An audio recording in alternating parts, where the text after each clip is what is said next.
वह बोधिसत्व हो सकता है जो 2500 साल के बाद जम्बूद्वीप में फिर से उत्पन्न होंगे और ये धर्म चक्र को गतिमान करेंगे।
महाकारुणिक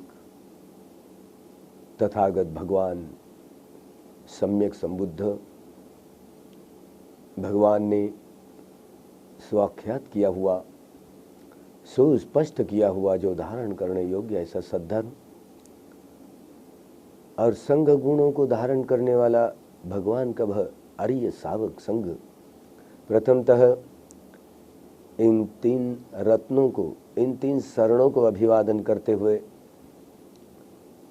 जिन जिन महानुभावों ने, युग पुरुषों ने इस धर्म रत्न की सुरक्षा की, संभल करके रखा, महाकाश्यप जी से लेकर बोधिसत्व परम पूज्य डॉक्टर बाबा साहब अम्बेडकर जी तक, इन सारे युग पुरुषों को याद करते हुए जो भी भगवान होते हैं, बुद्ध होते हैं, सम्यक संबोधि को प्राप्त करने वाले महापुरुष होते हैं,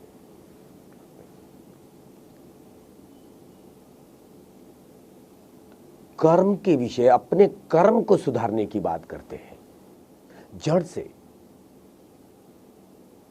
जिसने अपने कर्मों को जड़ से, कर्मों में जड़ से बदलाव किया हो, कर्म मूलतः सुधरे हैं, तो ही व्यक्ति के स्वभाव में परिवर्तन आ जाता है। क्या है कर्म? भगवान ने बार बार कहा, कम्मस्स कोम्ही, कर्म ही मैं हूं। मैं कर्म सेवक हूं।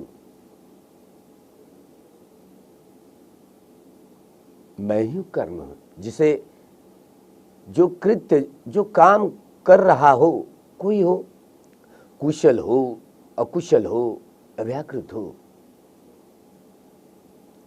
किसी प्रकार का कोई कर्म हो, जहां जहां जो उत्तराधिकारी होता है, कम्म दायादो, ये दायाद उत्तराधिकारी कर्म होता है। कर्म ही उत्तराधिकारी होता है। कम्मस, कम्म योनि, कर्म ही मेरी योनि है। कम्म बंधु, और क्या कोई दूसरा कोई बंधु नहीं है, कर्म ही मेरा बंधु है। कम्म पटिशरणो यं कम्मं करिष्यामि कल्याणं वा पापकं वा तत्सदायादो भविष्यामि इति। यह अर्थात कर्म के अनुसार मेरा ही जिस किसी योनि में जन्म होगा, अरे तो कर्म ही मेरा भाई है ना, कर्म ही मेरी शरण है। कम्म पटिशरणो, मैं जो अच्छा या बुरा कर्म करूंगा तो उसका फल भोगने वाला कौन होगा? मैं ही होऊंगा। मैं ही उत्तराधिकारी। तो कर्म यह उत्तराधिकारी। कम्मस्स दायादो, इसीलिए जहां जहां यह और दूसरी कोई शरण नहीं, कर्म ही मेरी शरण है। कैसे कर्म किया जाता है, कैसे होता है, क्या होती है कर्म की जड़ें? मनुष्य है। मनुष्य प्राणी में, मनुष्य जीवन प्राप्त करने में जो जड़ें हैं, मनुष्य जीवन प्राप्त करने के लिए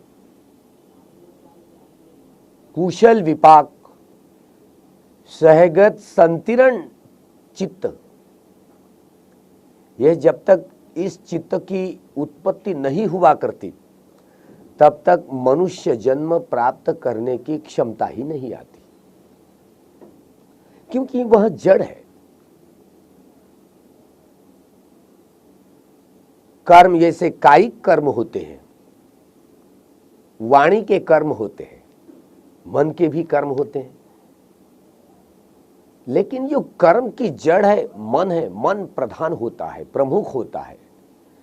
पहले तो चित्त उत्पन्न होता है, मन उत्पन्न होता है, तो उसी के आधार पर यह कायिक कर्म होते हैं, वाणी के कर्म होते हैं या मन के कर्म होते हैं। मन के कर्म यह जड़ होती है। ये वाणी के कर्म और काया के कर्म, यह तो मन के ही कर्मों के संतान हुआ करती। जब पहला अभी मन ही मनुष्य जीवन जब हमें प्राप्त हुआ है, तो मनुष्य जन्म ग्रहण करने के लिए हमको लगता है कि हमारे माता पिताजी ने जन्म दिया है। क्या हमारे चित्त को हमारे माताजी पिताजी ने निर्माण किया है? नहीं।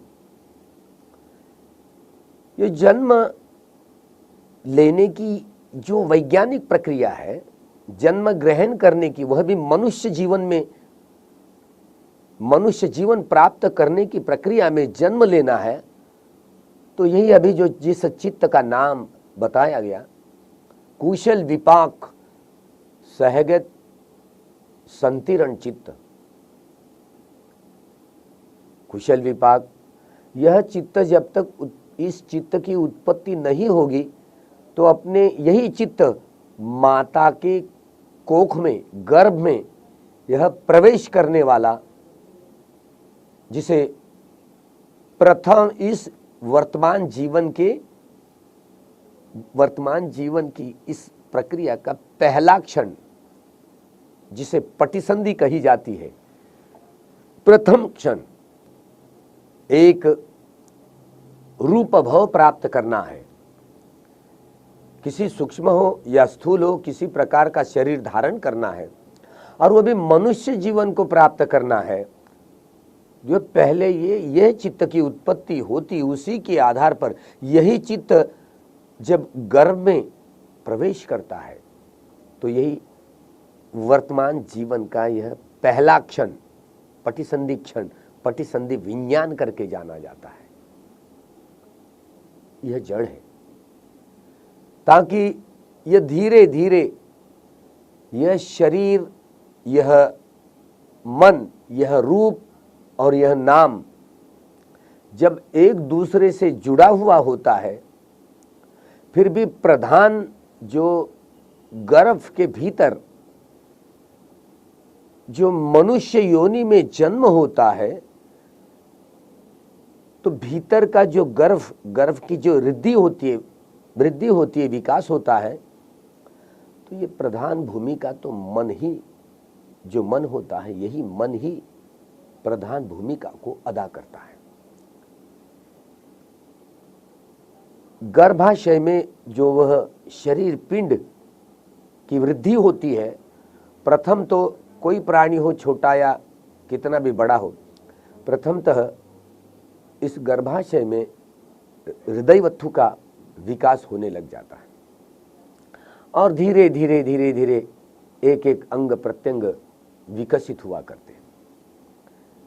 तो ये जो चित्त, जो यह चित्त काम करता है, तो ये कुशल विपाक सहगत संतिरण जो चित्त है, यह जड़ है मनुष्य जीवन को प्राप्त करने की।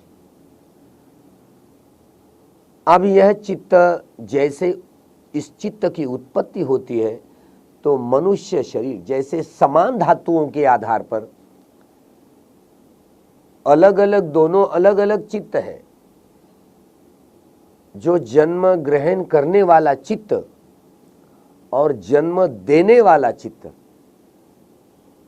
दोनों के समान धातु के समान कम्म धातु जो होते हैं, समान कम्म धातु होते हैं, यही कम्मस्य कोमि जब जिस योनि में जन्म लेना है, तो अलग अलग, कभी कुशल चित्त, कभी अकुशल विपाक, तो अलग अलग प्रकार के जैसे चित्त उत्पन्न हुए, तो अलग अलग योनि में उत्पन्न होते हैं।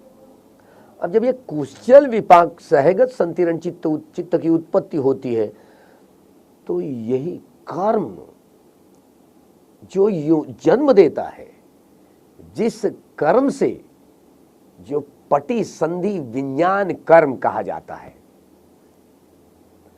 जो पटि संधि विज्ञान कर्म करने वाला यह चित्त है, जो कि यही कुशल विपाक सहगत संतिरण चित्त यह उत्पत्ति हुई, तो ही मनुष्य जीवन को प्राप्त करने की क्षमता आ जाती है और मनुष्य जन्म ग्रहण करते हैं, मनुष्य योनि प्राप्त हुई। 9 महीने 9 दिन रहने के बाद जब शरीर के माता के कोख से बाहर आ जाते हैं, तो ये नाम रूप का पुतला धीरे धीरे बचपन हो, युवावस्था हो, बुढ़ापा हो, इस अवस्था में से तो गुजरता ही है। इस अवस्था में से गुजरते हुए बचपन से लेकर के बुढ़ापे तक मनुष्य है या मनुष्यतर प्राणी है, जो भी कर्म करते हैं, तो ये कर्म की जो जड़ें, यह चित्त ही होता है। पहले तो मन में यह चित्त, जैसे आप तो वह चित्त जो भी कुशल हो, अकुशल हो, अव्याकृत हो, जिस प्रकार का कोई चित्त कामावचर हो, रूपावचर हो, अरूपावचर हो, जिस प्रकार का चित्त उत्पन्न हुआ, पहले प्रथम चित्त की उत्पत्ति होती है। और अब न जाने मनुष्य जीवन जब प्राप्त करते हैं, तो इस शरीर चित्त के भीतर जितना सारा तृष्णाओं का संग्रह भरा हुआ होता है, काम तृष्णा हो, भव तृष्णा हो या विभव तृष्णा हो, काम तृष्णा 36, भव तृष्णा 36, विभव तृष्णा 36, 108 प्रकार की यह तृष्णा। अब इतना सारा संग्रह ये हमने ही किया है, न जाने इसका विघटन विभाजन कर किए तो 1500 प्रकार की यह तृष्णाओं का जंजाल होता है। अब यह तृष्णाओं का संग्रह है, इसलिए मन तो पहले ही दूषित हुआ है। यह सारे राग द्वेष और मोह के संस्कारों से भरा हुआ है। और मनुष्य जन्म लेने की भलाई अच्छा कुशल चित्त उत्पन्न हुआ, मनुष्य जन्म को प्राप्त किया, फिर भी अपना चित्त प्योर नहीं रहता, शुद्ध नहीं होता। न जाने बहुत सारा ऐसे तृष्णाओं के संग्रह होने से बड़ा दूषित, जो जिस प्रकार का जो संग्रह मन में है, बस उसी का आधार लेते हो अलग अलग। जैसे ये इंद्रिय आए हैं, इस शरीर के भीतर आँख हो, कान हो, नाक हो, जीवा हो, शरीर हो, मन हो, यह 6 इंद्रिय और 6 इंद्रिय को 6 विषय। जैसे कोई व्यक्ति यही अपनी आंखों से किसी रूप को देखता है तो बड़ा प्रिय लगता है, बड़ा रूप देखा बड़ा प्रिय लगता है, प्रिय रूप देखे तो बड़ी संज्ञा ये मन का काम करने लग ही जाती है। अच्छा प्रिय हो तो चाहिए रे, तो आसक्ति बढ़ाती। तो आसक्ति बढ़ाने का राग, आसक्ति बढ़ाने का ही मतलब है कि राग के संस्कारों का संग्रह करना। अब हर कोई व्यक्ति राग के संस्कारों का संग्रह करते रहता है। अगर आंखों से ये रूप जो बड़ा मनचाहा नहीं लगा, अनचाहा, तो काहे ये रूप दिखा, तो बड़ा द्वेष, उसके प्रति द्वेष उत्पन्न होता है, तो द्वेष के संस्कारों को ग्रहण करते हैं। इसी प्रकार अनचाहा जो चित्र हो, रूप हो या मनचाहा रूप हो, इसी प्रकार राग द्वेष के संस्कारों का संग्रह करते हैं। तो ये मन में यह राग मूलक, यह द्वेष मूलक और मोह मूलक चित्त की उत्पत्ति होती है। अब यह मूलक चित्त की स्वाभाविक है। किसी व्यक्ति का चरित्र आसक्ति से भरा हुआ होता है, आसक्ति के संस्कारों का संग्रह बड़े पैमाने पर होता है, तो किसी व्यक्ति का चरित्र, उसका मानस रागयुक्त चित्त ऐसे स्वभाव, रागयुक्त चित्त वाला स्वभाव बन जाता है। बड़ा अपने आप में बड़ा शिकंजे में फंस जाए रागयुक्त। कोई व्यक्ति द्वेष मूलक चित्त का स्वभाव वाला होता है, द्वेष मूलक की प्रधानता लेने पर ऐसे ही प्रभावी होता है। कोई व्यक्ति मोह मूलक चरित्र वाला होता है, कोई व्यक्ति श्रद्धा मूलक चरित्र वाला होता है, कोई व्यक्ति भय मूलक चरित्र वाला है। न जाने अलग अलग चित्त की जैसे जैसे वृत्तियां होती है, जो प्रधान भूमिकाओं को अदा करते हुए आती है, तो उसी प्रकार का स्वभाव उस व्यक्ति के चरित्र को मिलता है।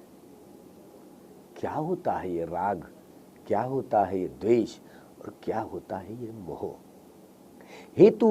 हेतु संपयुक्त कानंचं धम्मानं तंग समुत्थानानं च रूपानं हेतु पच्चे न पच्चे। हर कोई व्यक्ति, चाहे वो अपने आप को हिंदू हो, बौद्ध हो, जैन हो, सिख हो, मुस्लिम हो, ईसाई हो, यहूदी हो, इस देश का हो, उस देश का हो, काला गोरा हो, ब्राह्मण या ब्राह्मणेतर हो, किसी वेशभूषा वाला हो या किसी प्रकार की बोली भाषा बोलने वाला हो, हर कोई व्यक्ति मनुष्य जीवन को प्राप्त करने के बाद यही एक ही काम करते हैं, बस राग द्वेष और मोह के संस्कारों का संग्रह ही करने का काम करते हैं। अब जो भवनेत्री होती है, ये भवनेत्री जन्म देने वाली यहाँ जड़ होती है, बार बार जन्म देती है। जन्म देने का, जन्म लेने वाली ये संस्कारों का जो संग्रह है, उसी को भवतृष्णा कही जाती है। ये 36 प्रकार की है। अब ये भवतृष्णा की इतनी सारे जड़ें भरी हुई है, जिसे ये कर्म ही, जो कर्म जिस जीवन में हमने जन्म प्राप्त किया हो, अब जब मनुष्य जीवन में जन्म प्राप्त किया हो, फिर भी जन्म से हमको तो यूं ही लगता है कि बचपना जो होता है, कितने शुद्ध चित्त का, ऐसे रोते हुए बच्चे को, छोटे बच्चे को कितना निर्मल चित्त का कहते हैं, नहीं होता है। हमको क्या जानकारी कि उसका चित्त किस स्वभाव वाला है, नहीं, हम तो यूं ही ऐसे ऊपरी लेवल पर कहते हैं कि बड़ा निर्मल चित्त है छोटे बच्चे का। निर्मल नहीं हुआ करता। ये कामावचर चित्तों का संग्रह, रूपावचर चित्तों का संग्रह और रूपावचर चित्तों का संग्रह लेकर के ही जन्म होता है।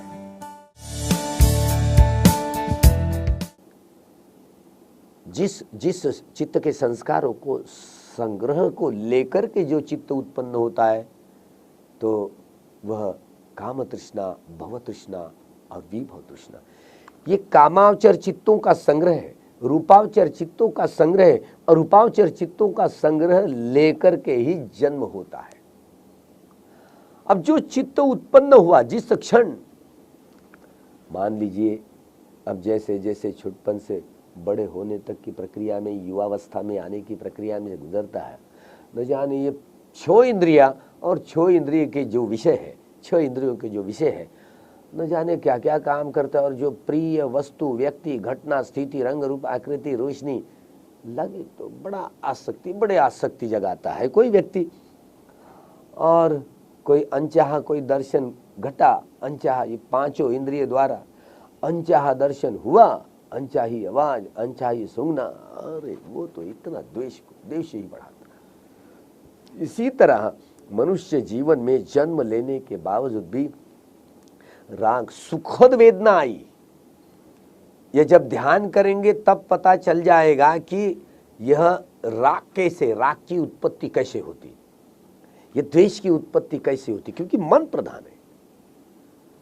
धीरे धीरे जिसे भवनेत्री कहा है कि भव यानी जन्म लेने की जो ऊर्जा शक्ति है ना, वो ऊर्जा शक्ति का जो पॉइंट होता है, सूक्ष्मतम पॉइंट होता है, जो सारा संग्रह का केंद्र होता है, जिसे भवनेत्री कही जाती है।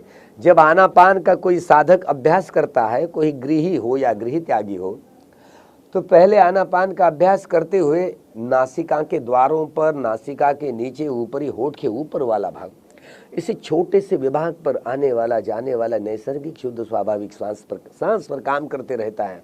धीरे धीरे इसी छोटे से विभाग पर, प्रभाग पर जब चित्त समाहित होने लगता है, एकाग्र होने लगता है, तो यहाँ के संवेदनाओं का अनुभव होने लगता है। इस प्रभाग पर जैसे जैसे संवेदनाओं का अनुभव होता, किसी प्रकार की प्रिय हो, अप्रिय हो, न्यूट्रल हो, किसी प्रकार की संवेदना, वहां पर एक धीरे से पॉइंट मिलता है। और वो पॉइंट उसी संवेदनाओं को धीरे धीरे साक्षी भाव से देखने लगे तो संवेदना जो आई, उत्पत्ति हुई, नष्ट हो जाती है। अब ये गांठें खोलने का काम तब होता है जब भीतर प्रज्ञा जगती है, भीतर प्रज्ञा जगती है। अगर प्रज्ञा नहीं जगी तो मन का यह संखार, ये बड़ा स्थूल खंड होता है, जिसे ये भवनेत्री के जरिए, ये सूक्ष्म जो भवनेत्री के जरिए क्रमशः राग, द्वेष, मोह, सुखद वेदना आई तो राग के संस्कारों का निर्माण करते हैं, दुखद वेदनाएं तो प्रतिक्रिया करके द्वेष के संस्कारों का निर्माण करते हैं, और दुखा असुखा न्यूट्रल वेदनाएं तो मोह मूर्ता के संस्कारों का ही संग्रह करने का काम करते हैं। यही काम करते हैं, यह जड़ें है जिससे हम राग, द्वेष और मोह के संस्कारों को बनाते हैं। तो कर्म किया जाता है, मन के कर्म। इसीलिए ये राग, द्वेष और मोह, ये तीन मन के कर्म होते हैं।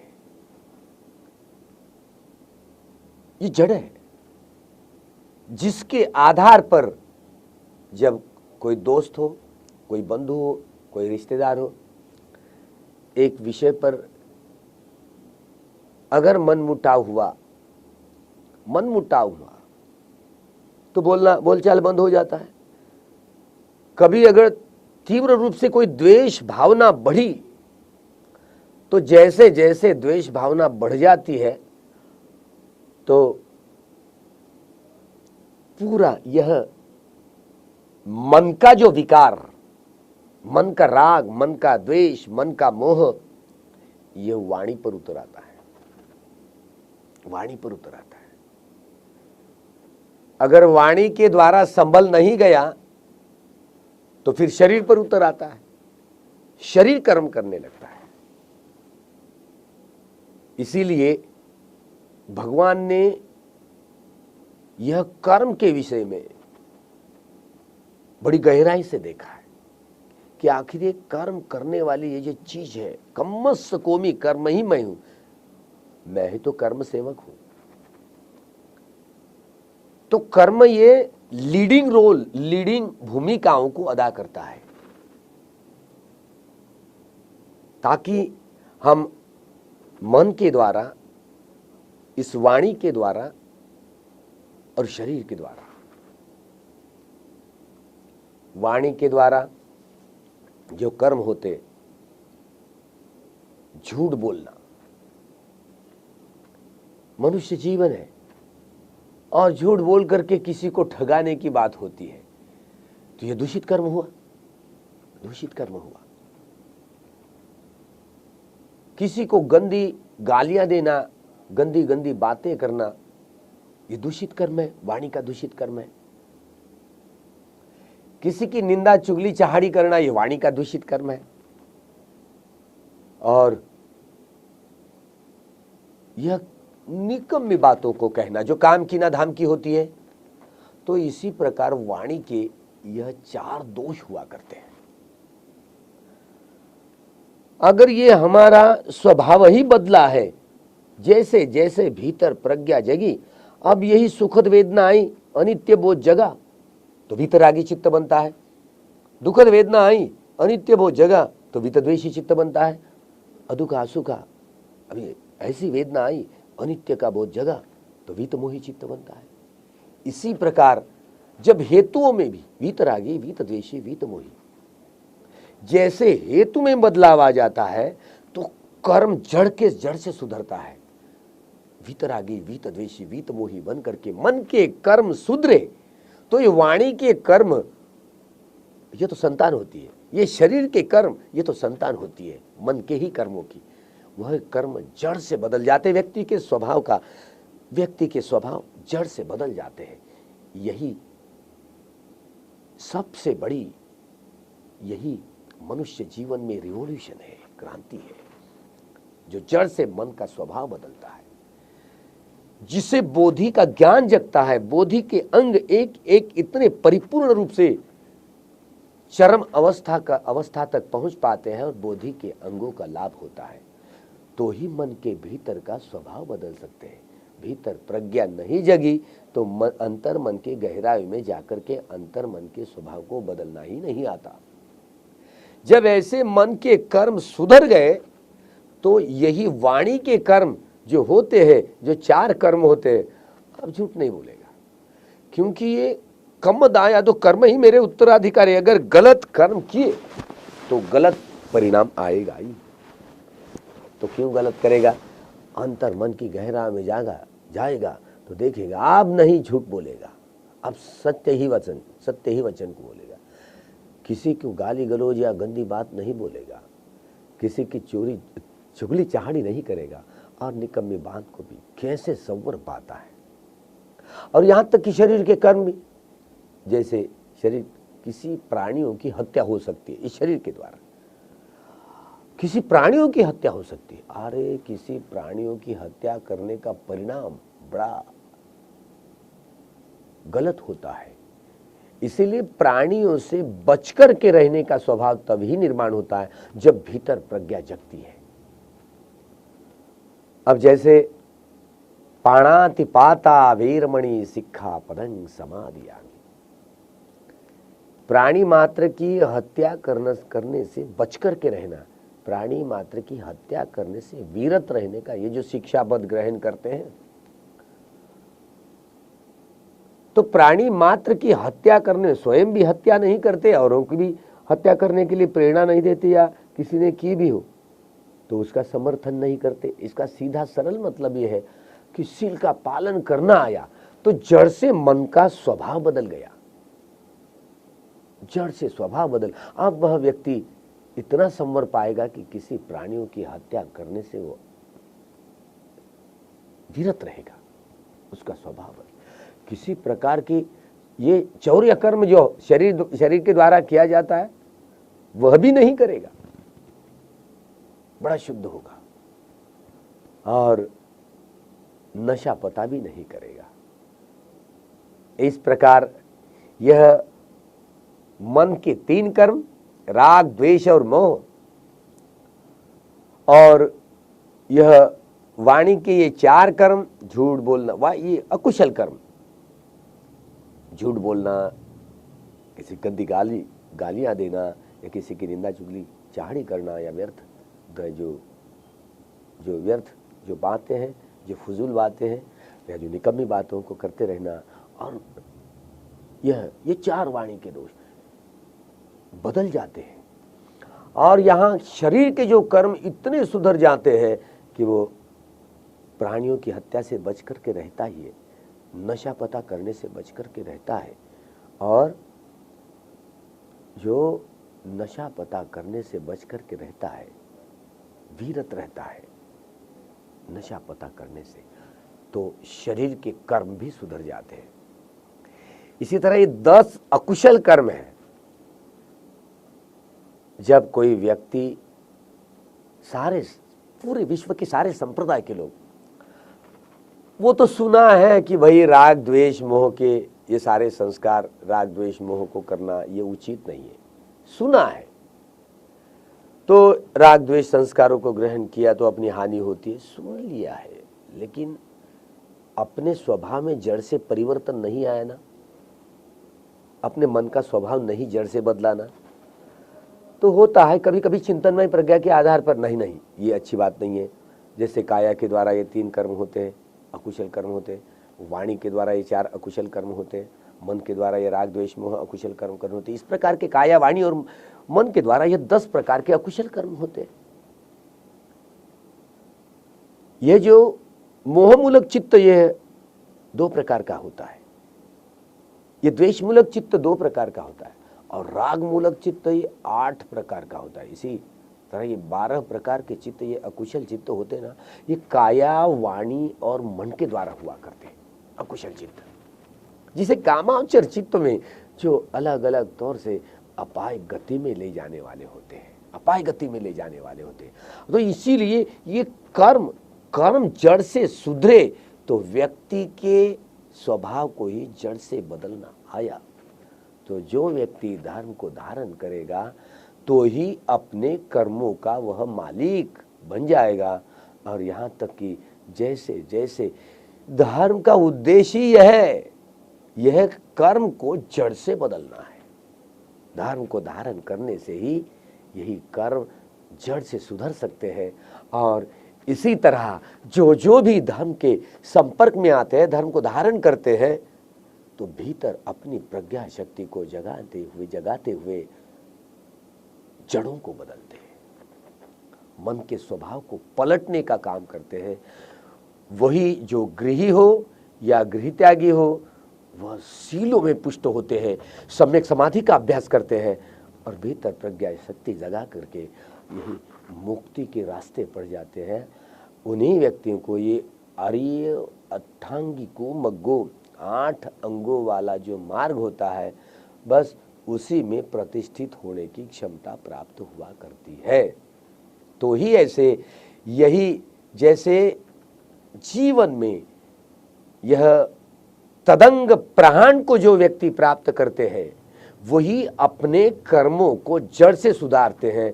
जैसे एक पैर का जो मैल है ना, तो दूसरे पैर को ऐसे घसीटते हुए जो निकालता है, इसी तरह यह प्रज्ञा के आधार से सील को बहुत शुद्ध करता है। तो ये सील को शुद्ध करने का ही मतलब है अपने वाणी, मन और काया के कर्मों को सुधारना है।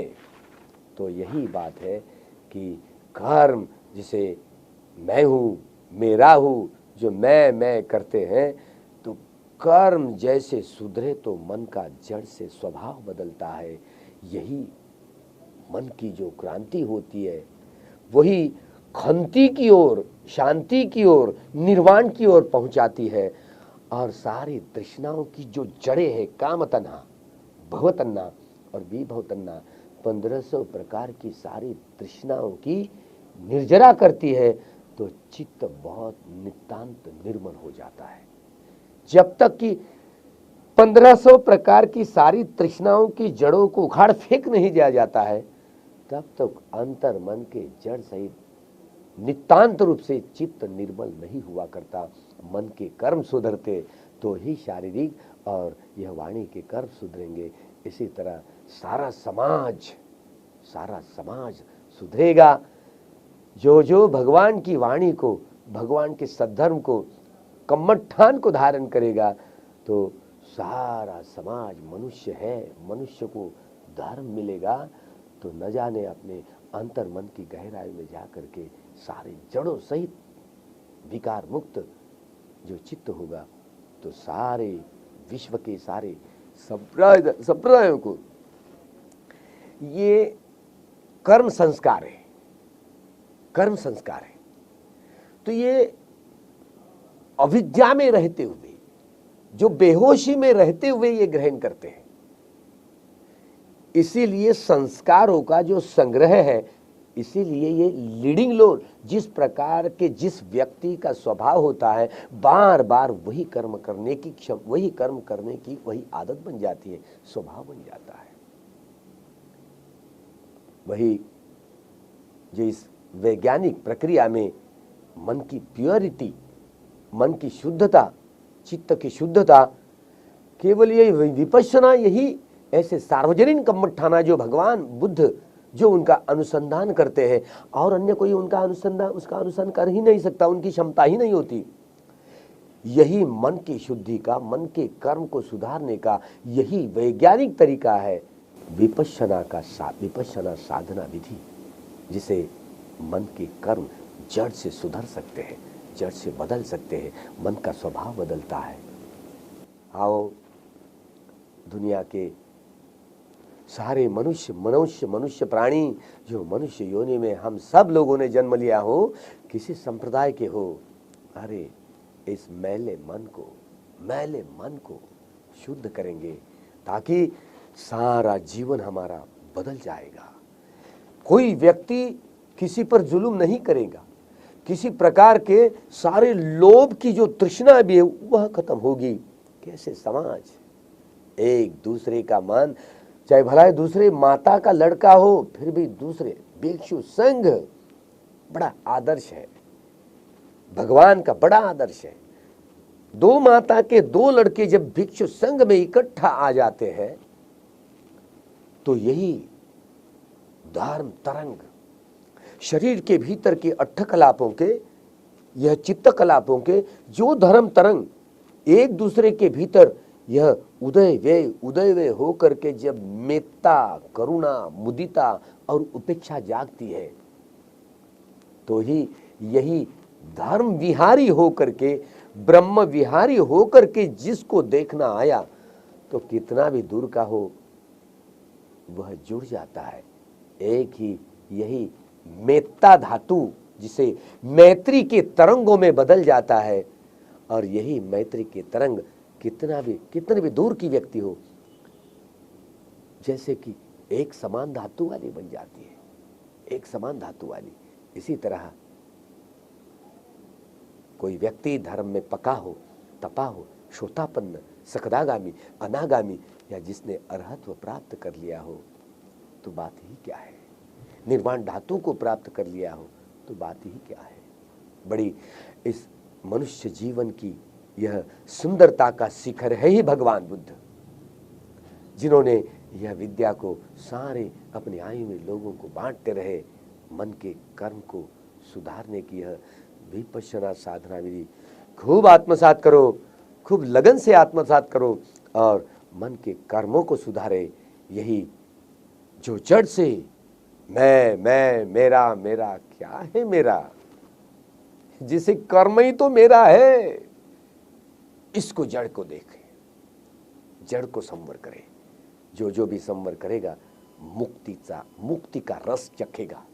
जैसे जैसे मुक्ति का रस चखेगा तो यही मेत्ता धातुओं में रमन करते हुए, मेत्ता धातु क्या होती है? मेत्ता धातु अहम अवेरो होमी, मैत्री धातु जिसे मैत्री तो बार बार शब्द सुनते आए हैं। मेत्ता धातु क्या होती है? मेत्ता धातु अहम अवेरो होमी, मैत्री धातु जिसे मैत्री तो बार बार शब्द सुनते आए हो, बार बार। ये भी वो भी मित्र है, वो भी मित्र है, माता पिता न जाने कितने रिश्तेदार, देश के विदेश के सभी लोग मित्र है।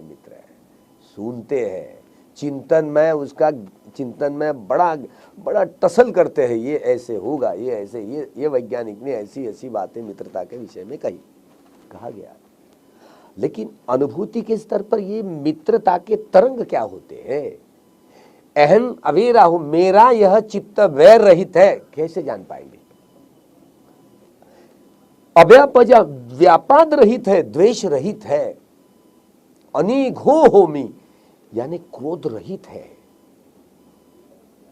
जब तक चित्त ऐसे इसी प्रकार भीतर प्रज्ञा शक्ति को जगाते हुए ये मैं वैर रहित हूं, व्यापाद रहित हूं, क्रोध रहित हूं, यही चित्त मैत्री के तरंगों में यह बदलता है, ताकि मैत्री के, करुणा के, मुदिता के और उपेक्षा के ये सारी धर्म विहरति, धर्म में जब विहार करना आया तो ही यही तरंग, यही मेत्ता धातु के तरंग लौकिक चित्त से लोकोत्तर चित्त तक पहुंचा देते हैं।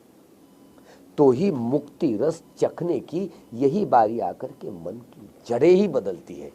जब तक कि यह अनित्य से नित्यता की ओर नहीं बढ़ेंगे तो यह लौकिक क्षेत्र में ये जो मेत्ता भावना का हम अभ्यास करते हैं, ये तो तरंगे तरंग तरंगे तरंग, ये अनित्य बोध के आधार पर ये धर्म तरंग मेत्ता भावना में जब बदलते हैं तो वैर रहित, द्वेष रहित, व्यापाद रहित चित्त की उत्पत्ति हो तो निर्वेद ज्ञान जागता है। इसे ही निर्वेद ज्ञान जागता है। निर्वेदन किसी प्रकार की वेदनाओं के प्रति कोई आसक्ति नहीं, कोई द्वेष नहीं, कोई मोह नहीं है। जैसे निर्वेद ज्ञान जागा तो अनासक्त, निरासक्त, यही अनासक्त होकर के जीवन जीने की कला को आत्मसात किया तो जड़ से मनुष्य के कर्म बदलते हैं, कर्म में आमूल परिवर्तन आ जाता है। तो व्यक्ति के सारे स्वभाव में सारा ऐसा मनुष्य समाज है ना, ये ऐसा समाज बने धर्म को धारण करते हुए, सारा विश्व अपने कर्मों को बदले, जड़ से कर्मों को सुधरे, धर्म को धारण करे। भगवान का सद्धर्म जो धारण करेगा अपने मुक्ति का रस पाएगा। लोकोत्तर मैत्री, लोकोत्तर मेत्ता, जो नित्य बोध वाली, नित्य भावना, नित्य की भावना जो करेगा, जो व्यक्ति हो, जिसे निर्वाण समापत्ति का ध्यान कहते हैं। अब जिसने निर्वाण समापत्ति का ध्यान करते करते ऐसे निर्वाण का रस चखेगा, निर्वाण का रस, वह रसास्वादन निर्वाण का, जड़ की खबर ले, जड़ से सारी दुनिया को जीत लेगा, वही जीन है जिसे भगवान। इसीलिए बुद्ध धर्म और संघ गुणों को धारण करने वाला बुद्ध धर्म और संघ के गुणों का व्यक्तिकरण ही सम्यक संबुद्ध होता है। यही सम्यक संबुद्धों की वाणी, ये बुद्ध के गुणों का स्पष्टीकरण हुआ तो धर्म ही प्रकाशित हुआ। धर्म के गुणों का स्पष्टीकरण हुआ, सुव्याख्यात हुआ तो ये धम्मकायो, भगवान ने जो व्याख्यात किया, जो स्पष्ट किया, धम्मकायो। बुद्ध भगवान तो नहीं है, लेकिन भगवान ने जो सीख दी, जो उसको धारण करेगा धर्म लाभ होगा, निर्वाण को प्राप्त करेगा। इसी तरह जो भगवान की जो मंडली है, जिन्होंने ये संघ गुणों को धारण किया तो धर्म का स्थान प्राप्त किया, निर्वाण प्राप्त किया। तो यही इसी तरह बुद्ध के गुणों को धारण करना ही, उसका बुद्ध के गुणों का व्यक्तिकरण ही बुद्ध है, सम्यक संबुद्ध है। धर्म के गुणों को धारण करना भी बुद्ध है और संघ के गुणों को धारण करना ही बुद्ध है। रत्नों के गुणों को धारण करना ही सम्यक संबुद्धि प्राप्त करने वाला महापुरुष हो। इसीलिए ये एक व्यक्ति के रूप में भी सम्यक संबुद्ध होते हैं, वही धर्म है। जहां जहां अपनी 10 पारमिताओं को पूर्ण करते हुए भगवान का जो उनके साथ में रहा करते थे तो बड़ा लाभदायी, बड़ा जीवन लाभी होता था। भगवान 10 पारमिताओं को संग्रह करते हुए भगवान सम्यक संबुद्ध के जीवन में उनके जीवन में जन्म ग्रहण करके उसी जीवन में मुक्ति की अवस्था को प्राप्त करने का कर्म बनाते थे। इसी तरह यह सारे कर्म संस्कारों की निर्जरा होकर के व्यक्ति मुक्ति का यह रसास्वादन करे, सारी दुनिया बदले, सारे दुनिया के स्वभाव बदले और सारी दुनिया का मंगल हो, सभी संप्रदायों के सारे लोगों का मंगल हो, खूब कल्याण हो। थोड़ी देर मेत्ता भावना का अभ्यास करते हुए, यही मेत्ता भावना का अभ्यास करते हुए हम इस धर्म सभा को यही कर्म के सुधारते हुए हम बड़ी मेत्ता के तरंग में यही बदले, ताकि स्वभाव बदले, जड़ से बदले।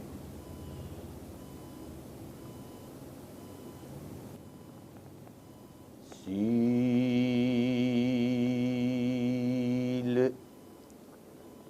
समाधि ज्ञान ही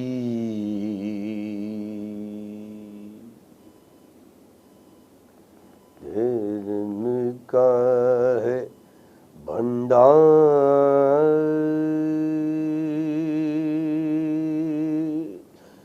जड़ से कर्मों को बदले, यही मुक्ति का सार।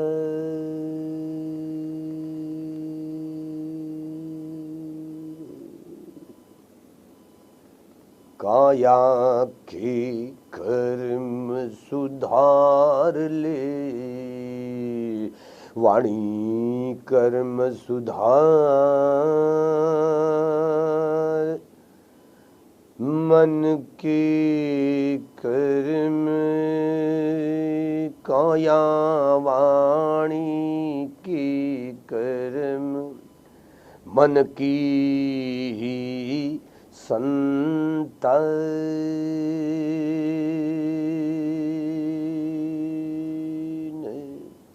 काया कर्म सुधार ले, वाणी कर्म सुधार, मन के कर्म सुधरे बिना भवसागर न हुए पार।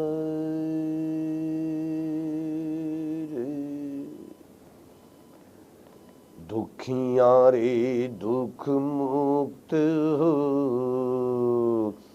दुखियां न रहे कोई, रोग शोक भय भव सबके मिटे, जन जन सुखिया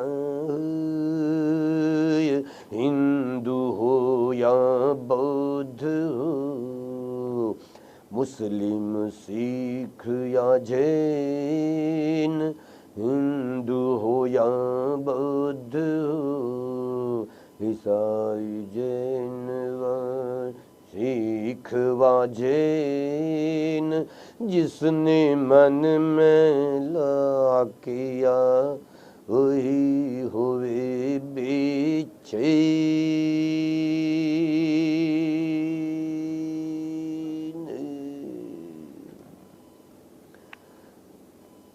अंतर गंगा धर्म की लहर लहर लहराए, लोभ द्वेष और मोह की मैल सभी धुल जाए,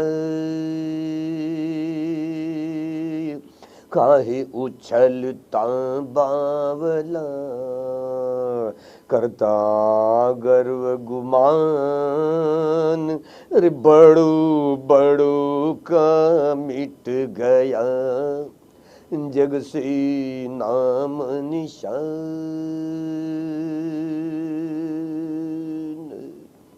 काहे उछलता बावला करता गर्व अभिमान, अरे बड़ो बड़ो का मिट गया जगसी नाम निशान,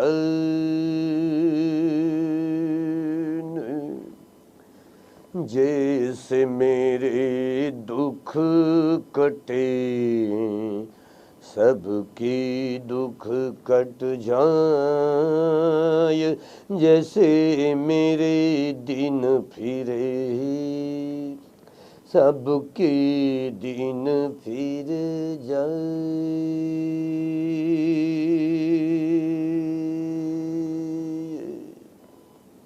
जय जय जय गुरुदेव जू, जय जय कृपा निधान, धर्म रतन सादिया, जो पाप उखड़ता जाए।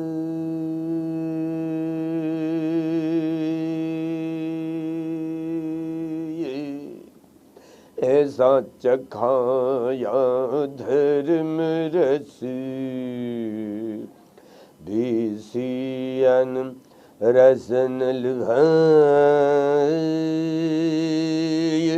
धर्म सारे सादिया छिलके दिए छुड़ा।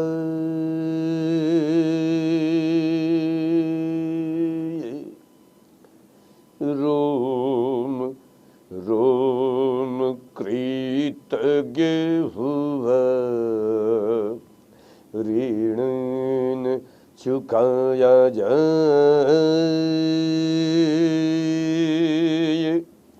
जीऊं जीवन धर्म का, दुखियन की सेवा करूं, दुखियन बाटूं धर्म सुख, यही उचित उपाय।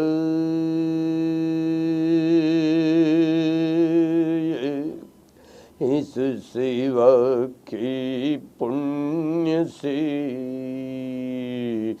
भला सभी का होए, रोग शोक भय भव सबके मिटे, जन जन मंगल हो।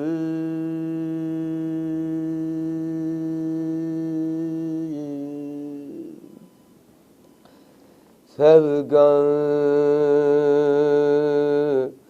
मंगल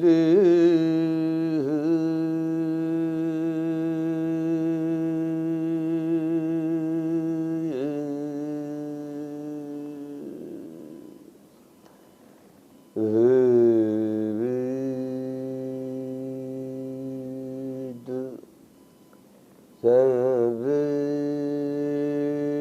मंगलम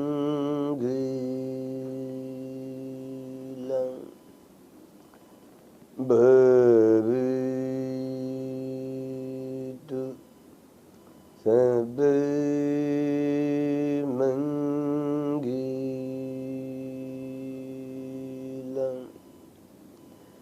भवतु।